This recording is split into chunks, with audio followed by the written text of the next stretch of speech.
Saudi আরবের ধুধু মরুভূমির মাঝে বিশেষ উপায়ে কৃষি খামার তৈরিকে মাজরা বলে থাকেন স্থানীয় আরবরা। আর এই মাজরা পদ্ধতির চাষাবাদ করে সৌদি আরবের বুকে স্বাবলম্বী হয়ে উঠছেন প্রবাসী বাংলাদেশিরা। সৌদি আরবের দাম্মাম থেকে ৩০ কিলোমিটার দূরে সাফওয়া নামক জায়গায় এমনই এক মাজরা চাষাবাদের খামার গড়ে তুলেছেন চাঁদপুর প্রবাসী মনির মাল। ১৫ বছরের অভিজ্ঞতা কাজে লাগিয়ে নিজেই গড়ে তুলেছেন মাজরা খামার। বিভিন্ন শীতকালীন সবজি চাষের পাশাপাশি গড়ে তুলেছেন হাঁস, মুরগি, কবুতর ও ছাগলের খামার। তার খামারে উৎপাদিত শাকসবজি ও পশুপণ্য বিক্রি হচ্ছে স্থানীয় বাজারে। এই মাজরা লাইনে প্রায় ১৫ বছর চলতেছে। আমি প্রথমে সবজির দোকান করছি, পরে সবজির দোকান করার পরে দেখলাম যে আমার মাজরা লাইনে যাওয়াটা জরুরি দরকার।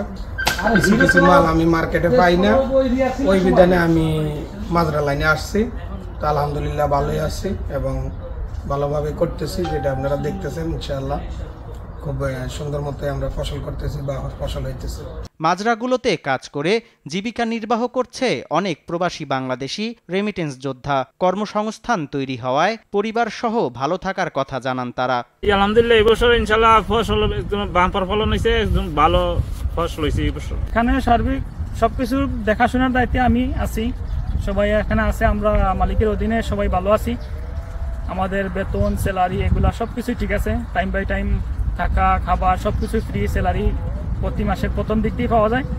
এখানে কোনো ধরনের কোনো সমস্যা নাই। আলহামদুলিল্লাহ কাজ করে আমাদের ভালোই লাগে, টাকা পয়সা ধরেন মাসের মাস স্যালারি দিতে, বা এখানে কাজ করে আমাদের ফ্যামিলিও ভালো আছে। আলহামদুলিল্লাহ আমরা ভালো আছি। মালিকের লোক আছে ১৫০ জন, মনে করেন 2টা মাজরা আছে, 2টা মাজরা আমরা ৬০-৭০ জন কাম করি, ঠিক আছে।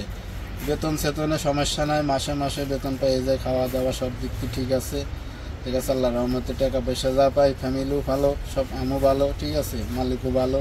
আলহামদুলিল্লাহ শীতকালীন সব ধরনের ফসল আছে, টমেটো, বেগুন, ঝিঙ্গা, লুবিয়া, লাউ সবই আছে। ইনশাল্লাহ ফসল অনেক ভালো এবার। শুধু কর্মসংস্থান নয়, বাংলাদেশিদের মাজরাগুলো হয়ে উঠছে এক একটি বিনোদন কেন্দ্র। ছুটির দিনগুলোতে সপরিবার এসব খামার দেখতে দূর দূরান্ত থেকে ছুটে আসেন প্রবাসী বাংলাদেশিরা। বেড়ানোর সঙ্গে সঙ্গে পরিবারের জন্য নিয়ে যাচ্ছেন তাজা শাকসবজি।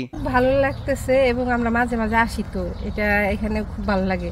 এত সুন্দর একটা ফার্ম এবং এগ্রিকালচার ফার্ম করেছে, এটা দেখে আমাদের অনেক ভালো লাগছে। আমার সাথে আমার ফ্যামিলি আসছে এবং আমার শ্বশুর শাশুড়ি আসছে বাংলাদেশের থেকে। ওনাদেরও এখানে ভিজিটের লিগা বা বিনোদনের লিগা নিয়ে আসছি এবং আমার সাথে আরো আমার ফ্রেন্ডরা আসছে, আরো অন্যান্য অনেক ফ্যামিলি। এরকম আমরা মাঝে মধ্যেই আসি, তারপরে প্রতি শুক্রবারেও এবং আমরা আসার চেষ্টা করি। আমি আমার একমাত্র মেয়ে জামাইয়ের কাছে এসেছি উমরা করার জন্য। তো মেয়ে জামাইয়ের বন্ধু মনিরুল সাহেব ভালো একটা কৃষি খামার গড়ে তুলেছেন, এটা দেখে আমি আজকে খুবই আনন্দিত হয়েছি, খুব খুশি হয়েছি। মাশাআল্লাহ, আলহামদুলিল্লাহ, আলহামদুলিল্লাহ। আমি মনির ভাইয়ের মাজরাতে প্রায় আসি, বন্ধু বান্ধব হাফিজ ভাই সহ যারা আছে, নেসার ভাই, মনির ভাইয়ের মাজরায় আসি। মনির ভাইয়ের মাজরায় এসে অত্যন্ত আনন্দিত হই।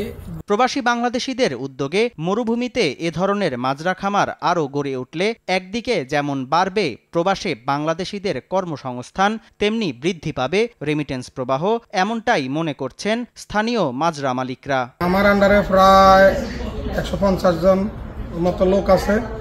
তো মাজরা লাইনে প্রায় আছে ৫০-৫৫ জন লোক। আমার মাজরা আরও আছে, এটা ছাড়াও আরও মাজরা আছে।